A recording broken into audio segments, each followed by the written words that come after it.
Un saludo a todas y a todos. Mi nombre es Fidel Barbarito, docente, músico, investigador. Formo parte de la Cátedra Libre para las Culturas Populares. Y bueno, muy agradecido y contento de esta invitación a poder compartir en el marco de la Cuarta Conferencia Nacional de la Red de Centros Claxo Venezuela, en el marco de esta conferencia que tiene por título Crisis por y post pandemia, las transformaciones en nuestras sociedades y las desigualdades preexistentes.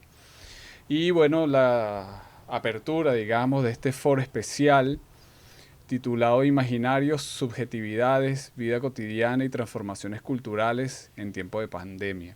Agradezco mucho la invitación a las organizadoras, los organizadores.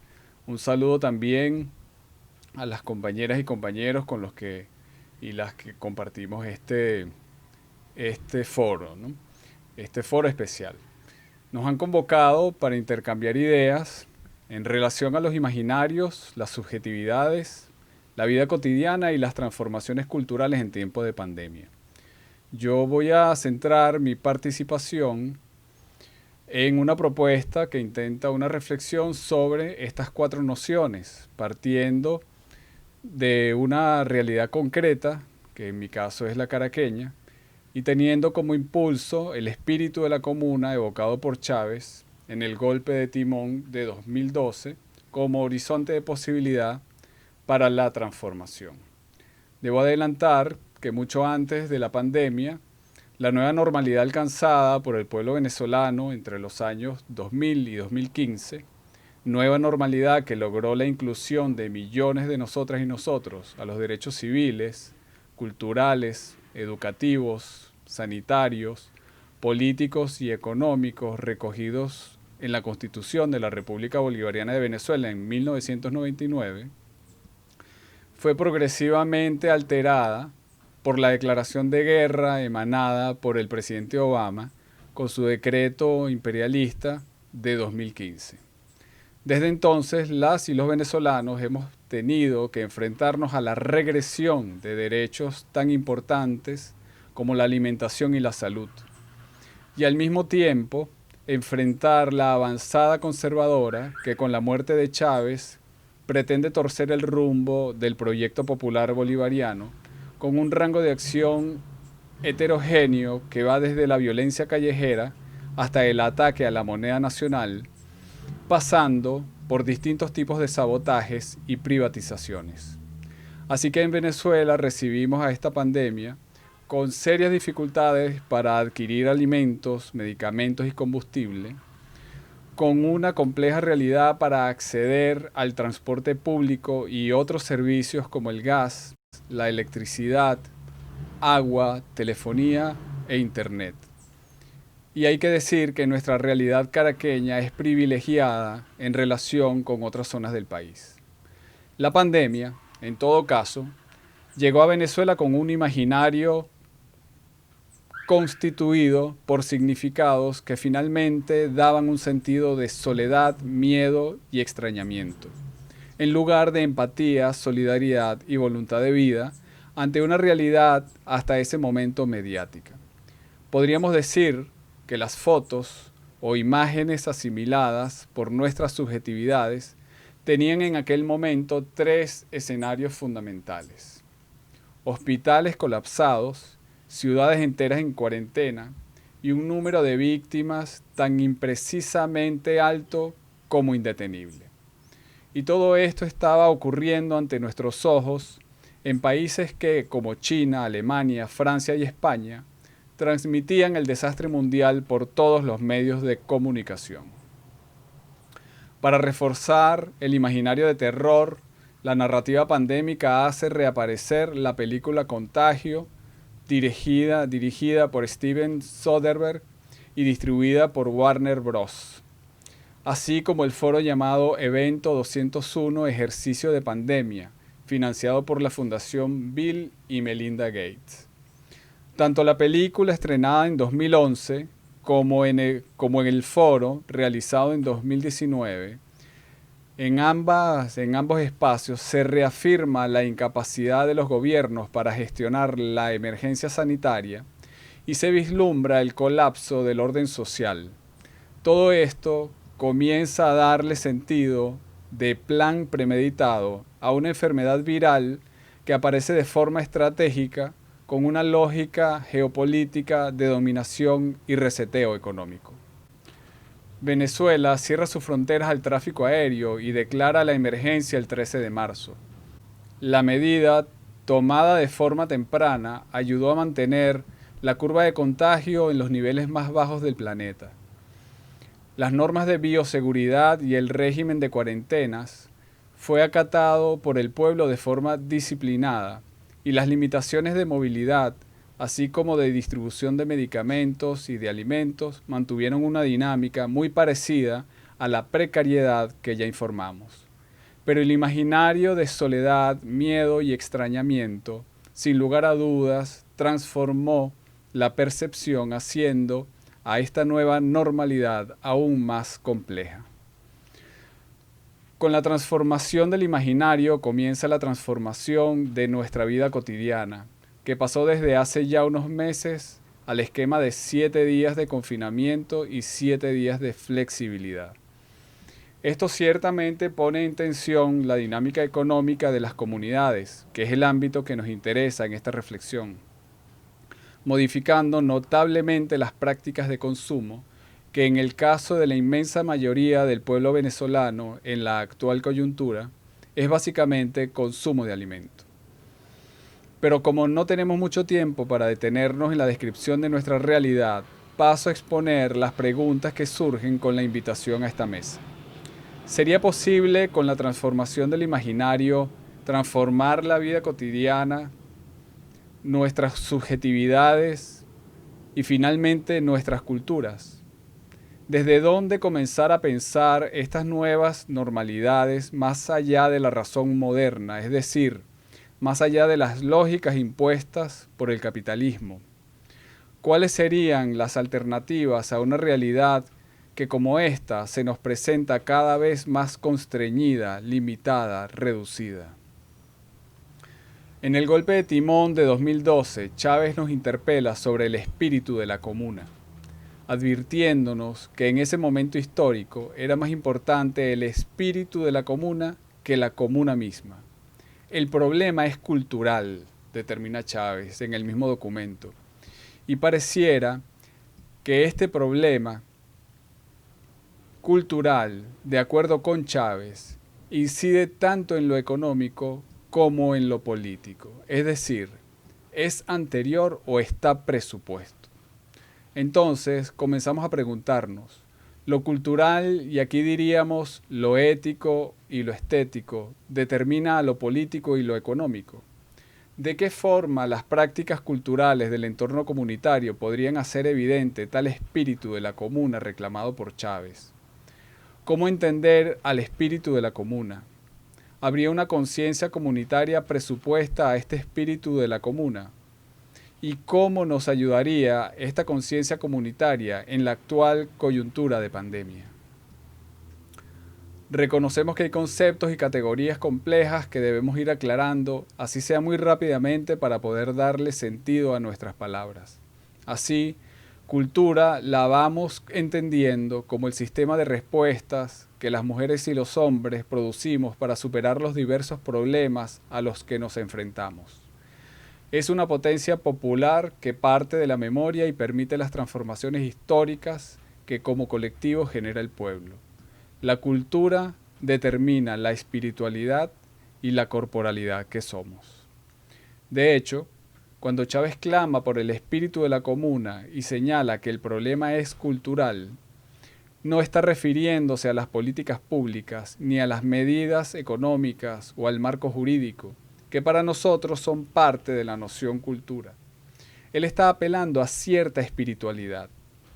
Y a esta especificidad la comenzamos a entender cargada de un contenido ético y estético, por lo que el espíritu de la comuna lo estamos trabajando como una ética y una estética comunitaria, es decir, una ética y una estética de la vida. La ética Vamos a entenderla entonces como la condición de posibilidad de la vida toda, desde la responsabilidad de velar por el bien común, asumiendo hasta las consecuencias indirectas producidas por nuestros actos. A la estética la entendemos como la cualidad de los seres vivientes para conocer y comunicar el sentido del mundo, implicando en esta experiencia a la totalidad de nuestra corporalidad. Es la experiencia de dar sentido a nuestra ética. Tal vez la permanente insistencia del pensamiento moderno por limitar esta cualidad al estudio de las bellas artes, de fragmentarla, de aislarla a un supuesto mundo de las ensoñaciones y no aceptarla e incorporarla en el estudio del sentido, debería llamarnos mucho la atención, porque precisamente es en el sentido donde se ha arraigado la idea de raza, entre otras ideas, como categoría de análisis con la que la modernidad justifica el asesinato de millones de no blancas y no blancos en todo el planeta. La batalla por dominar el sentido es sin duda, en pleno siglo XXI, más importante que nunca.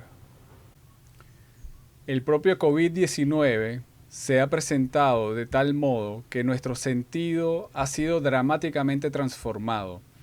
Se hace evidente la sensación de soledad, miedo y extrañamiento que facilita el confinamiento, las medidas de cierre de fronteras, de ciudades e incluso de barrios y comunidades, así como la vigilancia sanitaria limitan tanto el libre tránsito como las manifestaciones populares que venían realizándose en contra del racismo y las medidas neoliberales tomadas por algunos gobiernos antes de la pandemia.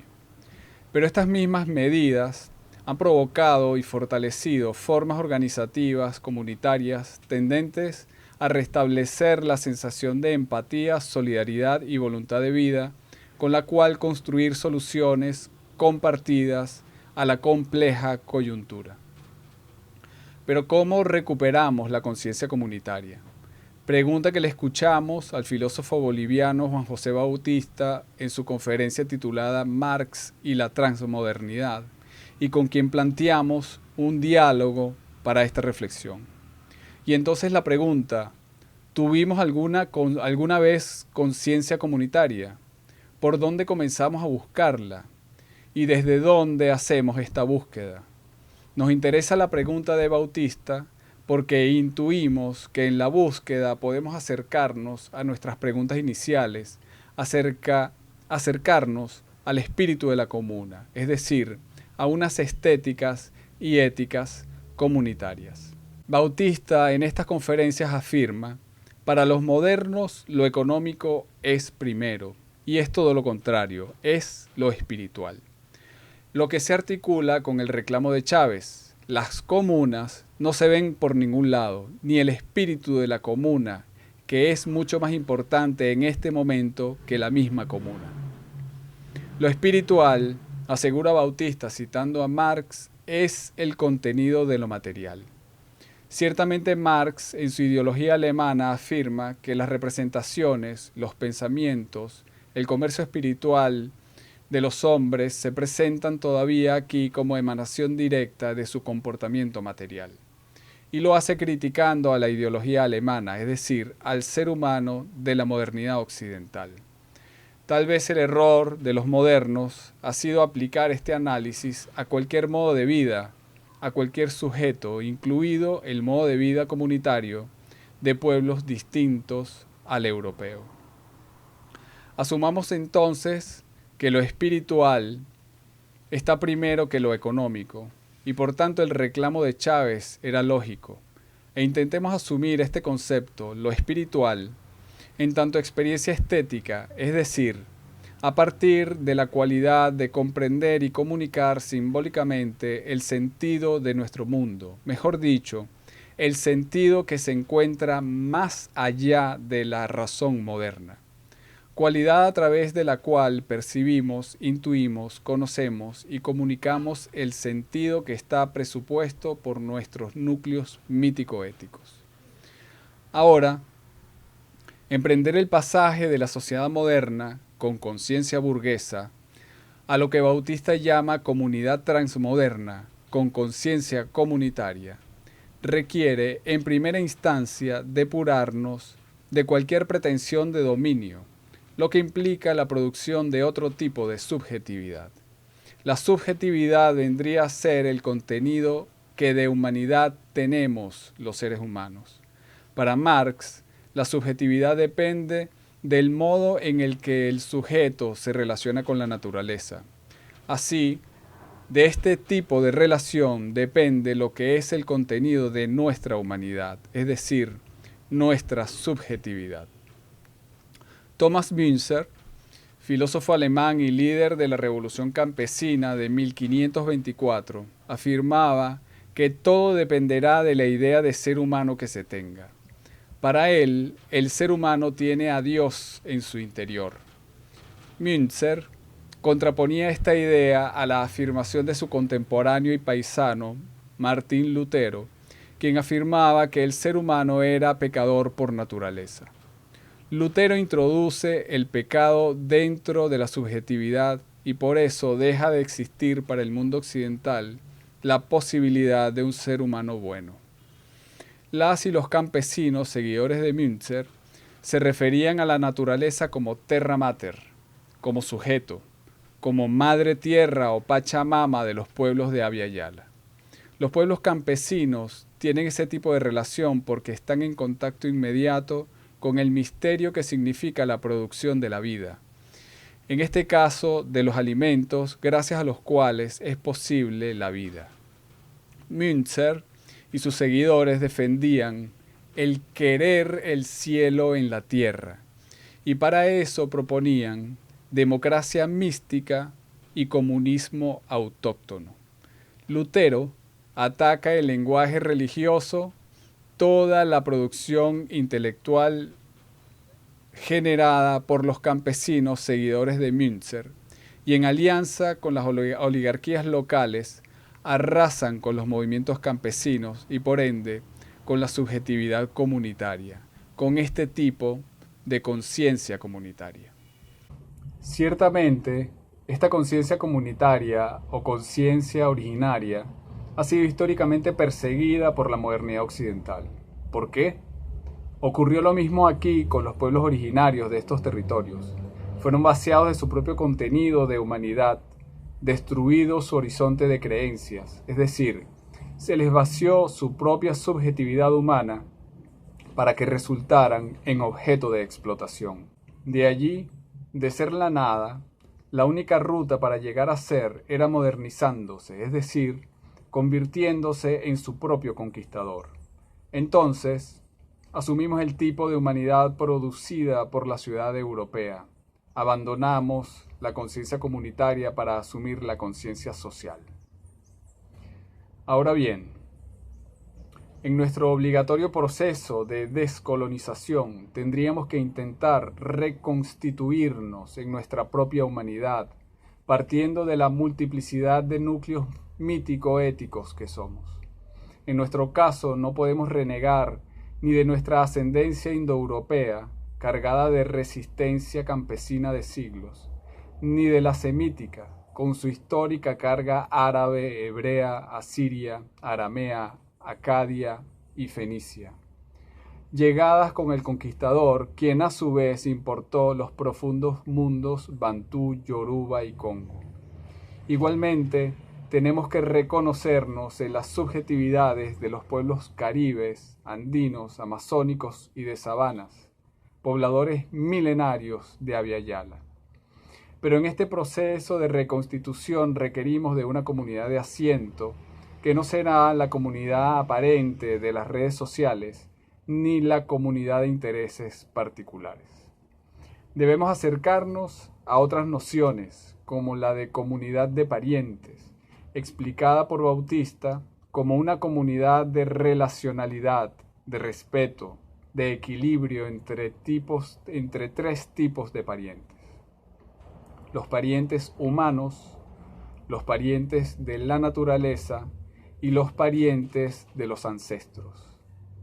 Por su parte, el investigador peruano Grimaldo Rengifo habla de un mundo de equivalentes y donde la noción de persona es vivida como atributo de todo cuanto existe y no sólo adjudicable a los miembros de la comunidad humana.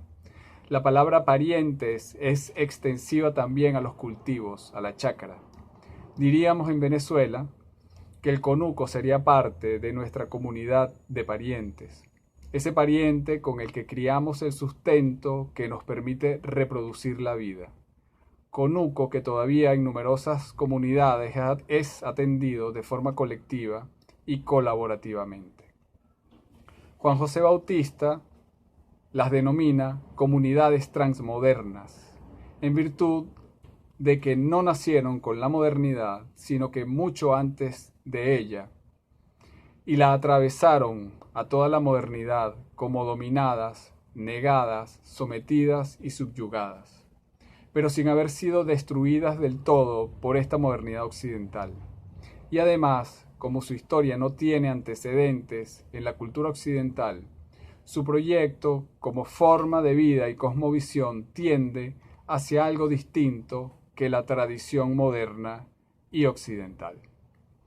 Sobre este particular queremos hacer notar el hábito de las comunidades del oriente venezolano de llamar primo o prima, incluso a personas recientemente conocidas, pero con las que se reconoce instantáneamente algún tipo de empatía. Igualmente hacia los estados llaneros, el uso de pariente, y en los Andes, el de paisano, asume esta forma de reconocimiento pleno del carácter de sujeto equivalente. Así que esta práctica cultural sigue vigente en nuestras comunidades, dejando entrever que efectivamente la modernidad no ha erradicado del todo ciertos elementos constitutivos de nuestras éticas comunitarias. Ambos autores advierten que la comunidad es creación constante. Podríamos decir que con este acto de creación el sujeto comunitario produce una serie de sentidos que le permiten pertenecer, arraigarse y ser empático con sus equivalentes. Se comprende parte de la naturaleza, con ella logra multiplicar la vida en los planos material y espiritual. La vida se ubica en el lugar de lo sagrado y la celebra con mitos y ritos para los momentos de nacer, morir, enfermarse, sanarse, amar, aprender, enseñar. Este ser humano y humana fundamentalmente es sujeto porque literalmente está sujeto a la vida y no al mercado, al dinero y al capital. Entonces, si para la sociedad moderna el ser humano es tal en tanto propietario, para la comunidad transmoderna el sujeto es cuando produce para la vida.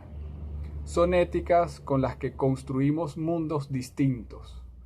De este modo, lo primero que tenemos que hacer es producir una nueva subjetividad que parta de la conciencia de que somos no un ente interrelacionado, sino un sistema de entes interrelacionados. Toda esta transformación comienza en lo cotidiano, pero en una cotidianidad que tiene que basarse en creencias verdaderas que nos permitan recuperar la posibilidad de percibir con otros sentidos, con respeto por la vida, reuniéndonos para servirnos y celebrar el sentido sagrado que debe tener la vida, porque la idea de ser humano que está contenida en los pueblos originarios es que somos sagrados, lo que Marx traduce como que el ser humano es el ser supremo del ser humano. Para la modernidad, el ser humano es egoísta por naturaleza. Todo lo hace por interés. Es pecador y por tanto el mal es condición natural del ser humano. Esta falsa creencia se ha apoderado de nosotros. Ir de la conciencia social producida por la sociedad moderna a la conciencia comunitaria de la comunidad transmoderna implica dejar de creer en las falsas creencias para que el sentido sagrado de la vida nos permita comprender que si la pacha es sagrada, todo lo que brota de ella es sagrado, y si nosotros cultivamos aquello que brota de la pacha y lo consumimos, entonces nosotros somos también sagrados. Así, para Bautista, la determinación simple que nos va a permitir hacer este pasaje, porque nos va a permitir comenzar a pensar otra totalidad concreta, más allá de la conciencia social, más allá de la sociedad moderna, es decir, más allá de la modernidad occidental, es el alimento. En origen, toda forma de vida ha comenzado con un tipo de alimento donde está contenida la cosmovisión. El ser humano es lo que come porque en el alimento está contenida la cultura. Si me alimento desde el punto de vista capitalista, voy a reproducir a la modernidad. La voy a realizar. Reproduzco la explotación que está contenida en la producción de ese alimento específico. El consumo de comida industrializada, por ejemplo, nos llena el estómago, pero no nos nutre, nos enferma. Pero si lo que consumimos es sagrado, ¿qué se deduce entonces de nuestro consumo? ¿Y con qué tipo de conciencia como? Partir de la propuesta de Bautista del alimento como determinación simple nos está permitiendo profundizar la búsqueda que venimos haciendo en el campo de las músicas de tradición popular comunitaria, pues intentamos comprender lo que está presupuesto a la creación de estas músicas sin limitarnos al análisis del fenómeno musical y los problemas relacionados con el estudio de la teoría de la música. Para nosotros, el consumo del alimento de tradición ancestral, producido con intencionalidad sagrada, producido para la vida y no como mercancía, se encuentra en el mismo nivel del consumo de las músicas producidas a partir de la tradición popular comunitaria, solo que son consumos que nutren nuestras espiritualidades y materialidades por distintos y análogos sentidos. Claro, entendiendo que el alimento es la determinación simple, pero ¿acaso no cantamos al sembrar, cosechar y cocinar? ¿Acaso no son nuestras celebraciones más importantes los encuentros para comer, beber, cantar y bailar? El cantar, entonces, es reconocido por las comunidades transmodernas como alimento indispensable en la producción de la conciencia comunitaria. Para nosotros se hace evidente su trascendente incidencia tanto en nuestras materialidades como en nuestras espiritualidades, por lo que entendemos que tal y como es alimento para la conciencia comunitaria, lo puede ser también para la conciencia social. Insistimos, conciencia burguesa producida por la modernidad occidental. Esta posibilidad de contenido ambivalente implica una necesaria pregunta. ¿Qué cantamos cuando estamos cantando lo que cantamos? Pregunta formulada por mi compañera Fabiola José en su línea, en su trabajo de investigación. Pero es una pregunta que podemos aplicar también al alimento. ¿Qué comemos cuando estamos comiendo lo que comemos? Con la pregunta podemos comenzar a ver que en cualquiera de estos dos consumos, el de alimento y el de música, hay una subjetividad dada y una subjetividad que se incorpora en el acto mismo de comer y cantar. Fabiola José lo explica de la siguiente manera. Cuando esto lo hacemos con un sentido sagrado, el comer y el cantar, ponemos todo nuestro cuerpo con sus tiempos profano y sagrado, con la comunidad de parientes que lo abarca y abraza, sus historias recientes y ancestrales, con sus modos de hacer y de decir, de crear lo propio y todo aquello que le es inmanente para seguir reproduciendo la vida, condición esencial para nuestra existencia. Se presenta ahora con más claridad que el espíritu de la comuna reclamado por Chávez implica pensar la condición de posibilidad de la vida concreta en el presente, con un sentido de responsabilidad que parta de la racionalidad de la vida para interpelar a la modernidad y transformar las condiciones de explotación. Implica, del mismo modo, hacer partícipes de estos procesos a los espíritus contenidos en la Madre Tierra y a los espíritus contenidos en los ancestros. La conciencia comunitaria, es decir, ancestral, como superación de la conciencia social, es decir, burguesa, es una posibilidad para dar sentido al espíritu de la comuna en esta búsqueda de transformaciones culturales en tiempos de pandemia. Porque esta coyuntura pandémica, a pesar de su imaginario de terror, su subjetividad de culpa individualizada y su vida cotidiana constreñida por la vigilancia y el confinamiento, debemos leerla como una posibilidad concreta de avanzar en saltos hacia modos de vida verdaderamente humanos, cuyo imaginario sea la agradabilidad, la emulación y el compañerismo, y el contenido de su subjetividad sea la relacionalidad, la correspondencia, la complementariedad, la reciprocidad y la ciclicidad. El pasaje de la sociedad moderna hacia la comunidad transmoderna no se realizará dejando vigente el capitalismo con sus crisis económicas y pandémicas. Es una batalla espiritual que no podemos seguir postergando.